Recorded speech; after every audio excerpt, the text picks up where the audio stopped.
Hello, boys, girls, ladies, and gentlemen, and everything in between. It's me once again, Raunchy Ram, and I'm bringing you guys an update on that Alani issue. Now, Gearbox told me through an email that they are working on fixing it for everybody, but if you're currently having the problem with not being able to unlock Alani, you do need to contact support, and you do need to work your hardest to, help them help you solve your issue. By helping them solve your issue, you're helping them figure out a fix for the entire community. So, this is the message I got in on today. 4 long days of talking to support. It would have been fixed quicker if I didn't accidentally give them the wrong support ID. I accidentally left out the letter R in my support ID. So, they had to go back over it, and, well, I came on today, and I saw this. Now, we heard you had a delay in receiving your Season Pass content, Alani. So we've added 3 legendary loot packs to your stash on the house. I talked to some people on Reddit, and another one of them also got 3 legendary packs for getting his problem fixed. So, if you didn't know, legendary packs aren't available in the store. I don't know if you're able to get them by leveling up. I've never gotten them by leveling up, and I'm level 60. But let's go take a look at these. Alright, and the Alani thing did work. It actually showed the key thing and for me to unlock her and stuff like that. And I do have her unlocked and she is playable for me. So let's go take a look at these packs they gave me. Now, they gave me 6 legendary packs by accident. I assume it's by accident, or maybe it's because of how long it took to get to it. But they only gave out 3 to the other guy, and the thing only says to give out 3, but they gave me 6 for some reason. But let's go ahead and crack these sons of bitches open and see what's inside. Whoa, nice find, Alright, Commander. Garbo, Mr. Synchrolink, an epic, or orange, or whatever you guys call him. 0.9 second shield recharge delay reduction, plus 24 shield recharge per second, and gain an additional 24 shield recharge per second, and -1 shield recharge delay while affected by buildables. Alright, so that one's usefulness is limited pretty much to just accelerators and being within range of the support station. I don't exactly think this is useful, and I don't think a lot of people will use it, especially not for that cost. I'm going to go ahead and keep it though, because it is crazy rare. And then a blue that I will keep, and this green sucks. Alright, let's open up pack number 2.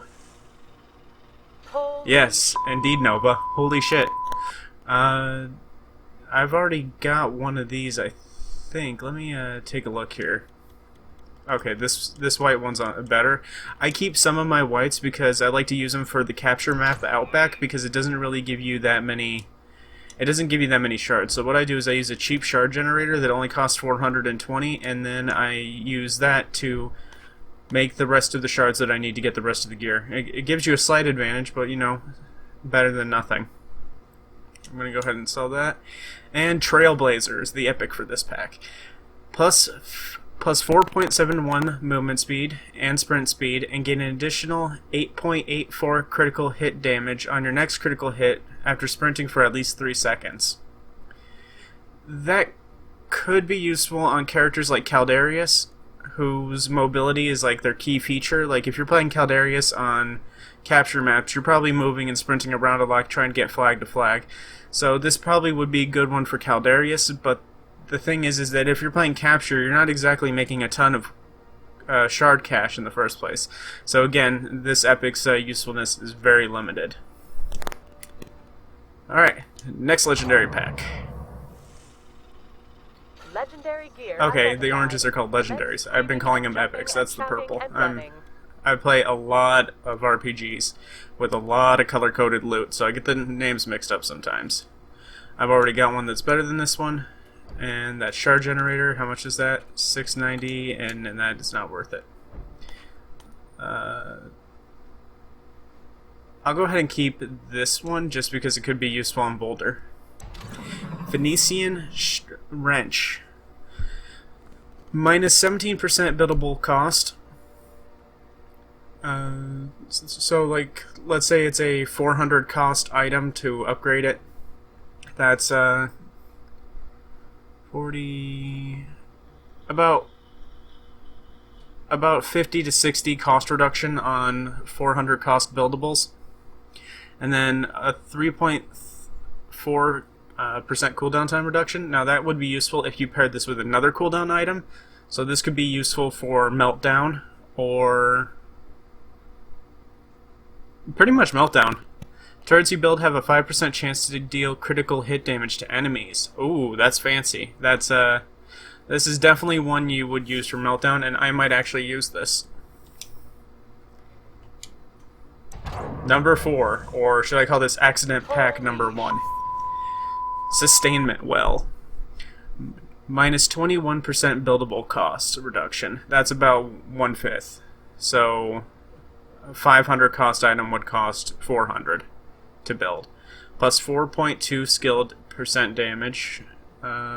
Supply stations you build provide an extra 8 health regeneration per second to allies. That's actually really helpful because, as you guys may have noticed, supply stations really don't restore that much health, and they're a horrible primary way to restore your health.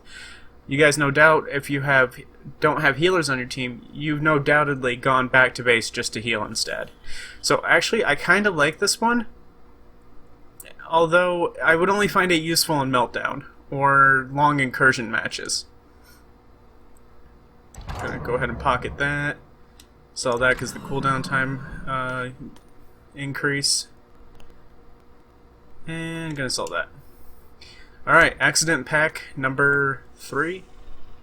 2. I'm losing count here. Fine, Commander. No. I never want to increase how bad CC is, because if you've been stunned before, you know stuns last way too fucking long on this game. Alright, Arc Ship Buoy. Plus 13% healing received.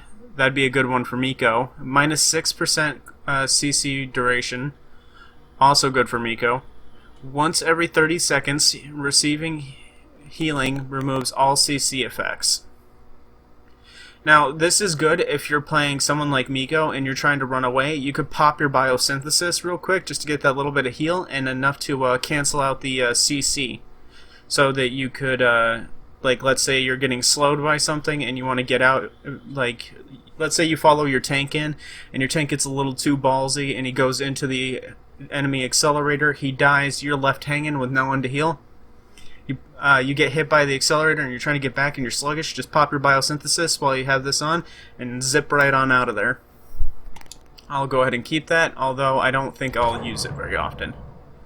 I've got a better one than this, and I've got a better one than this. Alright, last legendary pack. Holy crap. Legendary gear I've got a better identified. one than this. That one's pretty good. Trailblazers again. This one's a slightly better one. Plus 5.6 movement speed and sprint speed. Gain 10.5% critical hit damage on your next critical hit after sprinting for at least 3 seconds. So this one's a better version than the Trailblazers I got right here. Yeah, it's better in every way, and it's the same cost. So I'm going to go ahead and sell these Trailblazers and keep my old ones.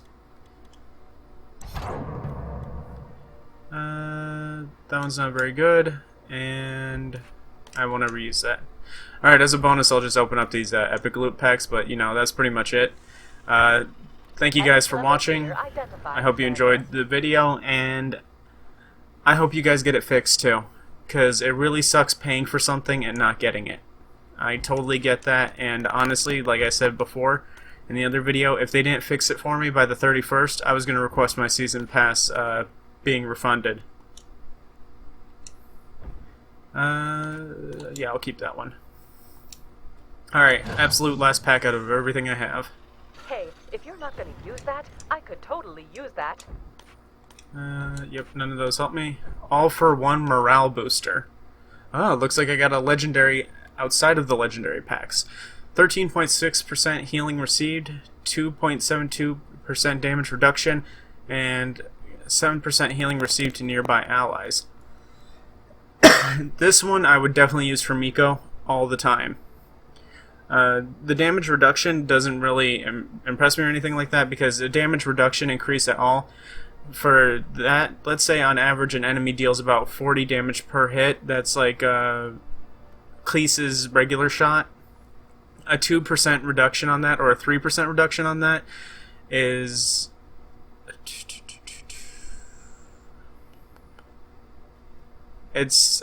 I think it's less than 1. It's less than 1 damage reduction. So really, not worth it. Damage reduction isn't worth it in general, unless it's something that does a lot of damage. Like if you're resisting an ult, then damage reduction would make a bigger difference. But other than that, no. Alright, and I'm gonna sell that one.